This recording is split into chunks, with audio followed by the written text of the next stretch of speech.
వాళ్ళని విద్యార్థులు అనారోగ్యం పాలవుతున్నారు. దీనిని దృష్టిలో ఉంచుకొని ఆ వంటశాలల నిర్వహణలో వస్తున్న ఇబ్బందులను అధిగమించడానికి ఈ బడ్జెట్లో ఆధునీకరించడానికి మా ప్రభుత్వం నిశ్చయించింది. అన్ని వసతి గృహాలు, గురుకుల విద్యా సంస్థల వంటశాలల ఆధునీకరణకు కోట్ల రూపాయల ప్రతిపాదన 100 కోట్ల రూపాయలని ప్రతిపాదించాం. రాష్ట్రంలో పాలమూరు శాతవాహన విశ్వవిద్యాలయ ఆధ్వర్యంలో ఇంజనీరింగ్ మరియు లా కాలేజీలు, తెలంగాణ విశ్వవిద్యాలయం ఆధ్వర్యంలో ఇంజనీరింగ్ కాలేజ్, మహాత్మా గాంధీ విశ్వవిద్యాలయం ఆధ్వర్యంలో లా మరియు ఫార్మసీ కాలేజీలు, Rajiv Gandhi university of knowledge technologies ఆధ్వర్యంలో మహబూబ్ నగర్ క్యాంపస్ను నూతనంగా మంజూరు చేశాం. వీటికి అదనంగా ప్రభుత్వ పాలిటెక్నిక్ కాలేజ్ కోస్గిని ప్రభుత్వ ఇంజనీరింగ్ కళాశాలగా అప్గ్రేడ్ చేశాం. స్టేషన్ గన్పూర్, కే సముద్రం, గంగాధర, ధర్మపురి, పాకాల్, కోస్గి మరియు దేవరకద్రలో కొత్త ప్రభుత్వ డిగ్రీ కళాశాలలు ప్రారంభించాం. దీంతో రాష్ట్రంలో ప్రభుత్వ డిగ్రీ కళాశాల సంఖ్య 149కి పెరిగింది. రాష్ట్రంలో ఉన్న 57 పాలిటెక్నిక్ కళాశాలను అడ్వాన్స్డ్ టెక్నాలజీ సెంటర్లుగా ఉన్నతీకరిస్తున్నాం. యువతను భవిష్యత్ ఉద్యోగ అవకాశాలు కల్పించడానికి, ఎంటర్ప్రెన్యూర్లుగా ఎదగటానికి వీలుగా పాలిటెక్నిక్ కళాశాలలో 15 కొత్త కోర్సులు 2026-27 విద్యా సంవత్సరంలో ప్రారంభిస్తున్నాం. విశ్వవిద్యాలయాలు, పరిశోధన సంస్థలకు సంబంధించి భూ విజ్ఞాన, ఖనిజ శాస్త్ర పరిశోధనలకు ప్రత్యేకంగా doctor Manmohan Singh earth sciences యూనివర్సిటీని భద్రాద్రి కొత్తగూడెం జిల్లాలో స్థాపించాం.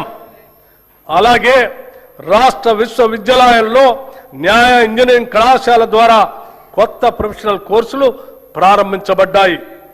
మౌలిక సదుపాయాల అభివృద్ధి కోసం ఉస్మానియా విశ్వవిద్యాలయానికి 1000 కోట్ల రూపాయలు, వీరనారి చాకలి ఐలమ్మ మహిళా విశ్వవిద్యాలయానికి 400 కోట్ల రూపాయలు ఈ బడ్జెట్లో ప్రతిపాదిస్తున్నాం. మిగిలిన విశ్వవిద్యాలయాలకు కూడా అవసరమైన నిధులు కేటాయిస్తున్నాం. స్కిల్ యూనివర్సిటీ నేటి పోటీ ప్రపంచంలో పరిశ్రమలకు అవసరమగు నైపుణ్యాలున్న మానవ వనరుల కొరత నెలకొని ఉంది. చాలా సందర్భాల్లో ఇంటర్మీడియట్ మరియు డిగ్రీ కళాశాల నుండి ఉత్తీర్ణులైన వస్తున్న మన విద్యార్థుల్లో ఆశించిన స్థాయిలో నైపుణ్యాలు ఉండటం లేదు. అలాగే అధునాతన ప్రత్యేక నైపుణ్యాలు అవసరమైన ఉద్యోగాలకు వారు పూర్తి స్థాయిలో సిద్ధంగా ఉండటం లేదు. ఈ అంతరాన్ని పూడ్చాలనే దార్శనికతతో అటు విద్యావంతులను, నిరుద్యోగ యువత ఎదుర్కొంటున్న ఇబ్బందులను, ఇటు పరిశ్రమలు ఎదుర్కొంటున్న నైపుణ్యం కలిగిన మానవ వనరుల కొరతను ఏకకాలంలో పరిష్కరించాలనే ఉద్దేశంతో మన రాష్ట్ర ప్రభుత్వం యంగ్ ఇండియా స్కిల్ యూనివర్సిటీని స్థాపించింది. పరిశ్రమల అవసరాలకు అనుగుణంగా ఆయా పరిశ్రమల భాగస్వామ్యంతోనే రూపొందించిన పాఠ్యాంశాల ద్వారా యువతకు ప్రత్యేక నైపుణ్యాలని అందిస్తాము. ఈ స్కిల్ యూనివర్సిటీని విద్యాశాఖ పరిధిలో తీసుకొని వస్తున్నాము. రాష్ట్రంలోని 65 ప్రభుత్వ ఐటీఐలను ఆధునిక పరిశ్రమ అవసరాలు తగినట్లుగా తీర్చిదిద్దేందుకు అడ్వాన్స్డ్ టెక్నాలజీ సెంటర్లుగా ప్రభుత్వం ఉన్నతీకరించింది. దీనికి అదనంగా 53 అడ్వాన్స్ టెక్నాలజీ సెంటర్ ఏటీసీలను మంజూరు చేసింది. వీటి నిర్వహణ పనులు పురోగతిలో ఉన్నాయి. దీంతో మొత్తం 118 అడ్వాన్స్డ్ టెక్నాలజీ సెంటర్లు అందుబాటులోకి వస్తున్నాయి. అడ్వాన్స్ టెక్నాలజీ సెంటర్లో శిక్షణ పొందుతున్న ట్రైనీలకి ప్రతి నెల 2000 రూపాయలు స్కాలర్షిప్ రూపంలో ఇవ్వాలని ప్రభుత్వం నిర్ణయించింది. నైపుణ్యాలకు సంబంధించిన అన్ని సంస్థలను ఒకే గొడుగు కిందకి తీసుకొని రావడానికి అడ్వాన్స్డ్ టెక్నాలజీ సెంటర్లు, పాలిటెక్నిక్ కళాశాలలు మరియు టామ్కామ్లను ఈ స్కిల్ యూనివర్సిటీ పరిధిలోకి తీసుకొస్తాం. యువతను బ్లూ కాలర్ ఉద్యోగాల కోసం సన్నద్ధం చేసేలా ఉస్మానియా యూనివర్సిటీ, జేఎన్టీయూ తదితర విద్యా సంస్థల తరహాలో ఈ విశ్వవిద్యాలయాన్ని తయారు చేయటమే మా ప్రధాన ఉద్దేశ్యం. 2047 నాటికి రాష్ట్ర ఆర్థిక వ్యవస్థను $3 ట్రిలియన్ స్థాయికి చేర్చాలనే మహోన్నత లక్ష్యంతో ఉన్నాం. ఇందుకు మనకు భారీ సంఖ్యలో నైపుణ్యం కలిగిన మానవ వనరులు అవసరం. భారతదేశంతో పాటు ప్రపంచవ్యాప్తంగా ఉన్న నైపుణ్య ఆధారిత బ్లూ కాలర్ ఉద్యోగ అవకాశాలు అవసరమైన మానవ వనరులు అందించడంలో తెలంగాణ రాష్ట్రాన్ని యావత్ ప్రపంచానికి ఆదర్శంగా తీర్చిదిద్దాలని మేము భావిస్తున్నాం. పిల్లల భవిష్యత్తు కోసం తీసుకునే నిర్ణయాలు ఎప్పుడూ ఖర్చు కాదు, అవి పెట్టుబడులు మాత్రమే. అమ్మ కలలు పిల్లల చదువు, ఇవే తెలంగాణ భవిష్యత్.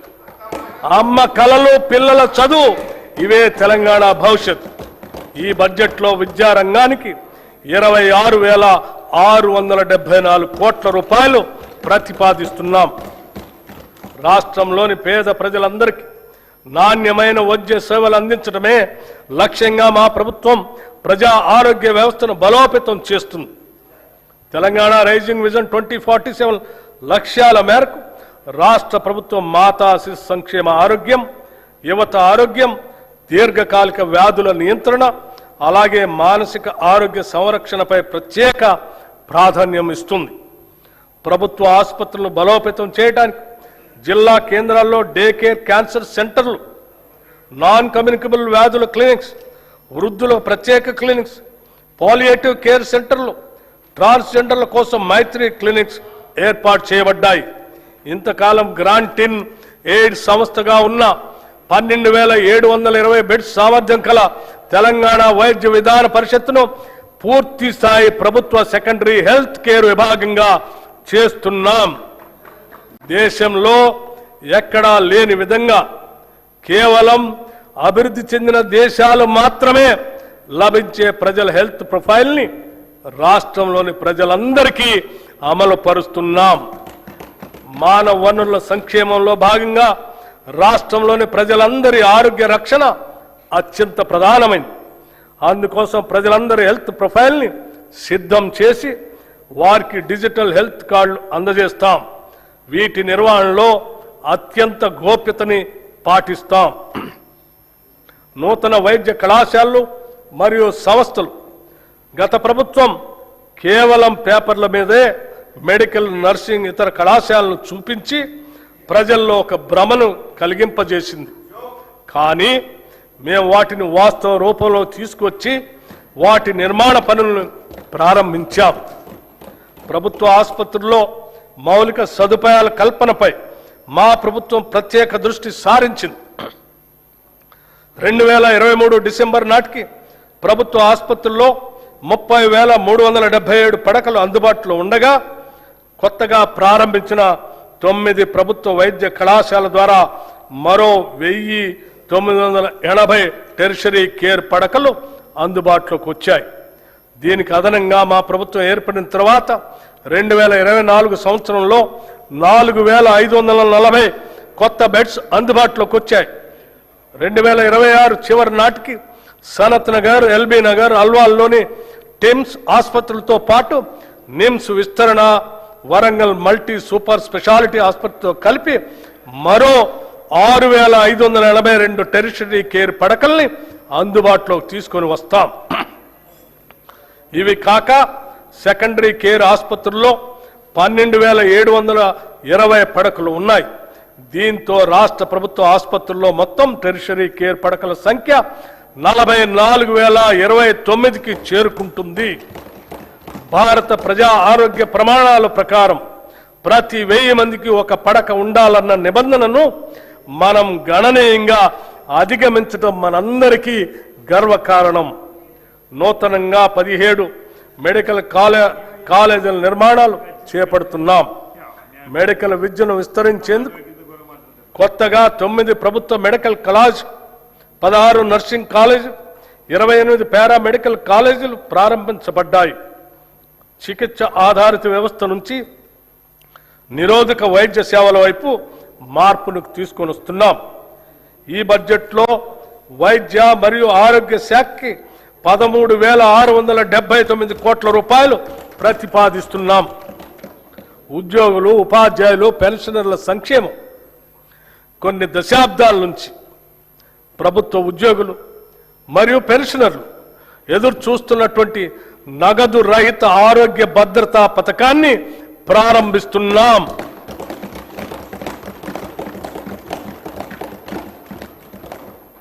ఈ పథకం ఉద్యోగస్తులు, పెన్షనర్లు, వారిపై ఆధారపడిన కుటుంబ సభ్యులు అందరికీ వర్తిస్తుంది.